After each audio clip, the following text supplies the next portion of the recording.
I graduated top of my class from an Ivy League school. Offers from pharmaceutical giants and biotech startups poured in, each promising the opportunity to change the world alongside astronomical salaries. But one stood out, a cryptic invitation from a hedge fund billionaire promising involvement in something groundbreaking. His representatives hinted the project was secretive, remote, and held potential that defied imagination. Intrigued and admittedly enticed by the mystery, I agreed to a short-term contract. They flew me to an isolated island facility hidden from any maps. My arrival felt surreal. Palm trees swayed gently, white sands stretched endlessly, and sleek, ultra-modern buildings hummed quietly with technology. Beneath this picturesque paradise lay something astonishing. They'd effectively cured aging. I toured gleaming laboratories where enthusiastic scientists proudly presented lab mice in immaculate condition.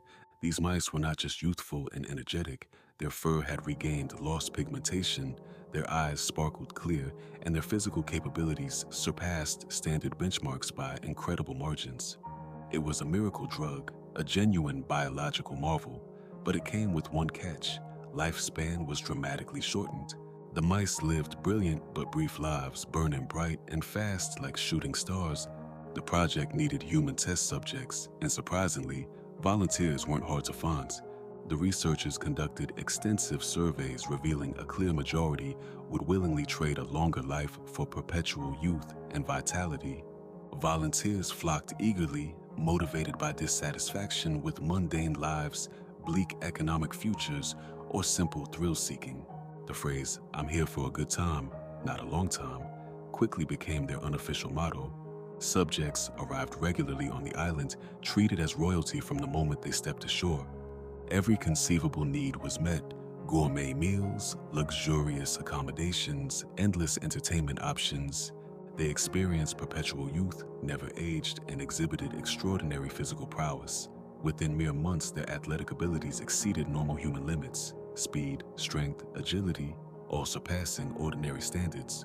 Initially, we, the scientific team, were ecstatic. We saw ourselves as pioneers, revolutionaries rewriting the biological limits of humanity. Military contracts appeared inevitable. Whispers of creating the ultimate soldiers rippled through our meetings. Enthusiasm ran high. But that excitement faded with time. After several years of flawless results, unsettling changes began appearing among the subjects. At first they were subtle.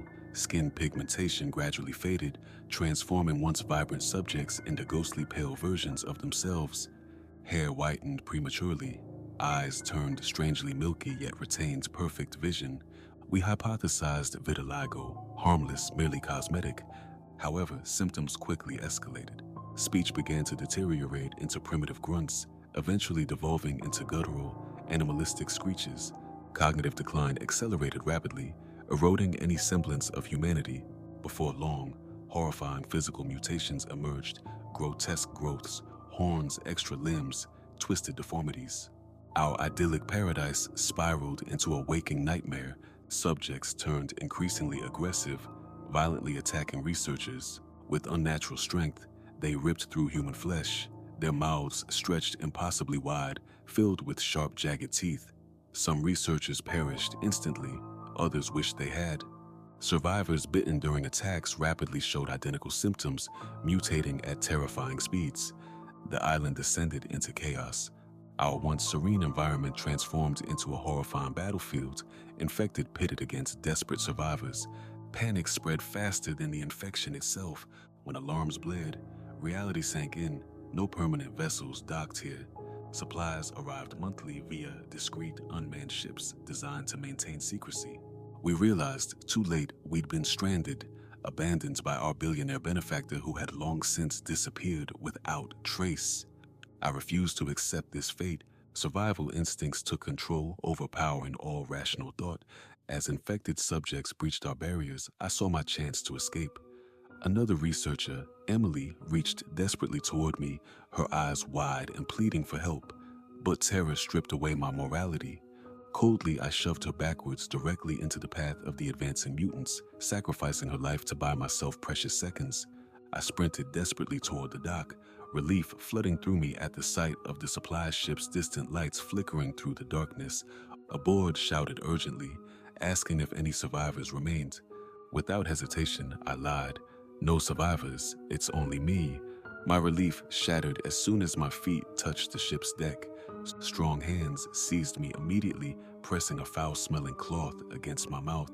Consciousness slipped away, darkness claiming me swiftly. I woke disoriented, restrained, searing pain radiating from my arm. Vision blurred, gradually sharpening into horrific clarity. Emily, now mutated and monstrous, loomed over me, teeth buried deeply into my flesh, infecting me with the very nightmare I'd abandoned her to escape. As agony consumed my consciousness, I finally grasped the cruel irony of our ambition. We had promised eternal youth, perpetual vitality, and freedom from aging's slow decay. Instead, we delivered a twisted, monstrous immortality, bound eternally to this cursed island. I now reside among them, transformed, yet painfully aware, my humanity stripped away, replaced by monstrous urges and insatiable hunger. I hear the same primitive screams emerging from my throat, the same animalistic violence driving my limbs. I watch through clouded eyes as more unsuspecting scientists arrive, hopeful and naive. I understand their misguided dreams and ambitions. I know their future intimately, eternal youth twisted into eternal torment. I am trapped here forever, bound eternally to the island and its horrors. Forever 21.